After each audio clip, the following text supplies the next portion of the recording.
India, our introduction to the Lotus brand might have come by the big and heavy and all-electric Electra SUV, but this is the kind of car that really made Lotus Lotus.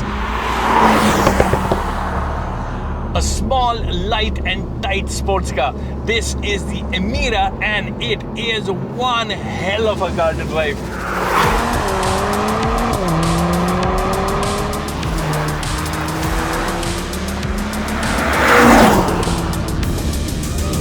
Think Elise, Exige and Evora. What makes the Emira doubly special is that it's also the last of its kind from Lotus, with China's Geely-owned Brit car maker committing to an all-electric future in the years to come. The Electra SUV and Emea Grand Tourer are the new Lotus's first steps in its transformation from sports car specialist to EV specialist. No volts, amps or range talk today though. All my life reading about cars, there's some things some brands are known for, and Lotuses are revered for their handling. Today, I know why.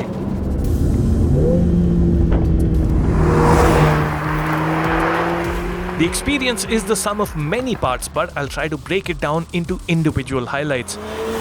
For starters, the Emira has its heart in the right place, literally so, just ahead of the rear axle. What this mid-mounted engine layout means is that you are integral to the experience. The car just moves around you. You are the pivot point. So it's not a front row seat to your favorite artist. You are the artist. Turn-in is smooth without feeling absolutely pointy, which in its own way also makes this a car easy to get up to speed with. Then there's the steering. The steering is telepathic. You think and it delivers. It's got this delicious weight to it, lovely feedback.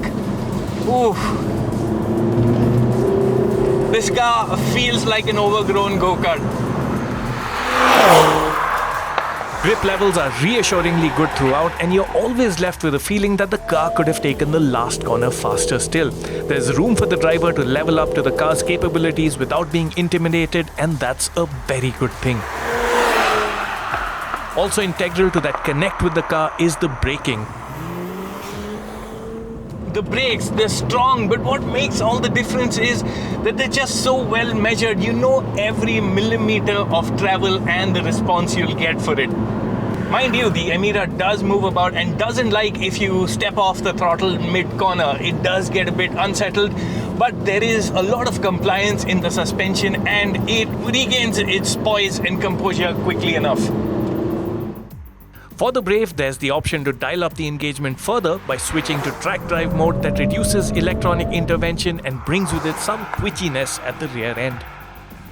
Interestingly, there's no damper control on the Emira.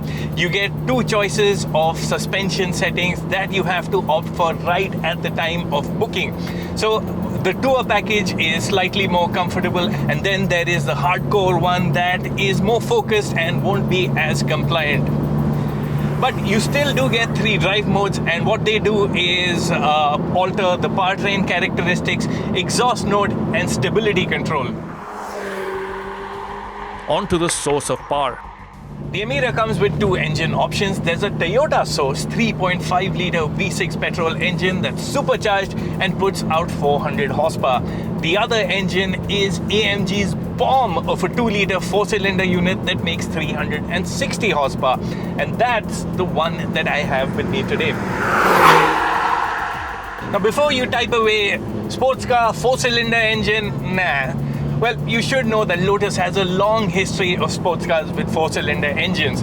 The other thing, this AMG unit is quite the engine. Even if it's not in 421 horsepower and 500 Nm state of tune as on the AMG A45S. It just pulls so hard and so forcefully, it's like no one told it that it's a small engine. Power delivery is absolutely urgent, and this engine wants to rev. I mean, you want to thrash this car because the engine wants you to. It'll race past 6000 RPM before you can say turbo lag and is happy to oblige with 7000 RPM plus upshifts. AMG's 8-speed dual-clutch transmission is also up to the task at hand. It's very happy to upshift, but it's happier to downshift.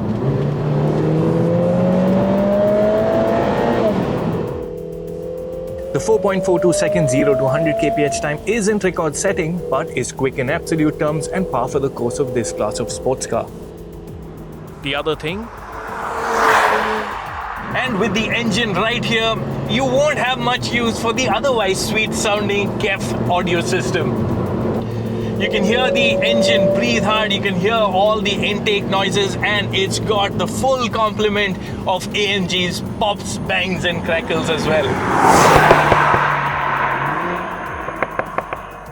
This sound system is best enjoyed in track mode.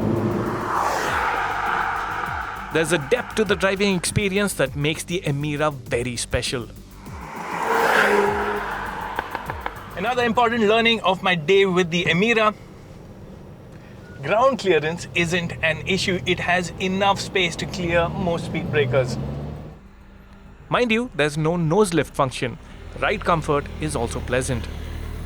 You will feel the surface under you, but it's all very well contained. You won't be chucked around as you can be in many other sports cars. Excellent frontal visibility is also a big plus, but you'd be expecting too much to think of the Emira as an everyday car. The turning circle is large and the gearbox doesn't like being rushed between drive and reverse, something you'd experience over a 3-point turn. Also, the Emira doesn't particularly like rolling speeds. It'll lurch when you want it to inch forward. When not going fast, the Emira is best appreciated at a standstill. Because what a looker! It's some parts aggressive, some parts delicate, all parts gorgeous. There's a fantastic flow to the design, and even the aero scoops and channels don't look forced or overdone. It's a thing of beauty in the classic sense.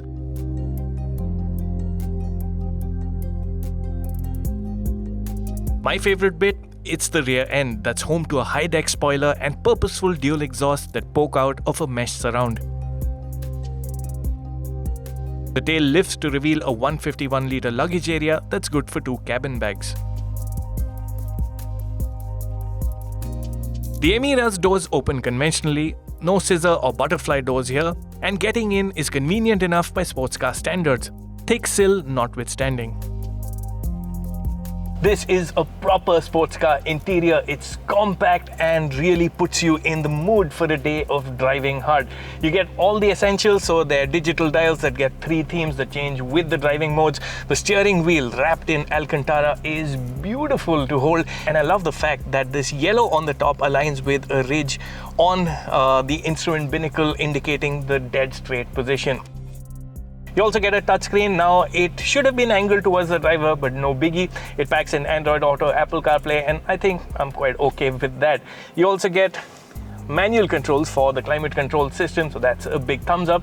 And it's also pretty good on practicality. You get 2 cup holders here, a reasonable size glove box, there's a storage space here, and you can also dump a few soft bags behind the seats. Now, the seats themselves are really comfortable, get power adjust and heating, but there's no ventilation.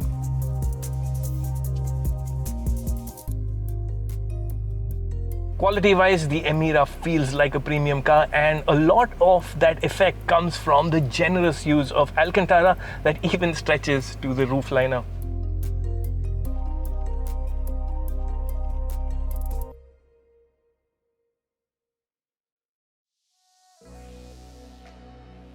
Before I get into the verdict, I have to talk of the Emira V6. The Toyota-sourced unit makes more power, 400 horsepower and 430 Newton meters to be specific, and also betters the AMG-powered Emira with a 4.3 second 0 to 100 kph time. However, the bigger differences will be in the way the power is delivered and theatrics. Gearbox options include a 6-speed auto and a 6-speed manual, complete with an exposed gear change mechanism. The other thing, the price difference to the 4-cylinder turbo is expected to be all of 10 lakh rupees or so. Something tells me the supercharged V6 will be the engine of choice in India. So, final thoughts? It's easy to fall for the Lotus Emira. It's stunning to look at, deeply rewarding to drive, and even reasonably India-friendly thanks to a comfy enough ride. There is a spoiler, and that's the price. Lotus is expected to launch the Emira at 3.1 crore rupees ex-showroom, and that's before options. To put things in perspective, the sensational Porsche Cayman GTS 4.0 was on offer for 1.6 crore rupees not too long ago. Then again, the Cayman is no longer on sale, and there's actually no other mid-engine sports car available in India for Emira money. The Ferraris, Lamborghinis and McLarens of the world sit way higher up the power and price ladder. The Emira might not have price to power on its side, but driving purists with deep pockets will see the Lotus in the right light. And that is as a loud, proud and emotive sports car. The kind of car that we grew up lusting for. And one that's guaranteed to light up your drives for years and maybe decades to come. If you have the resources and are still on the fence about adding one to your driveway, just remember, they won't make them like this in the not too distant future. The clock is ticking.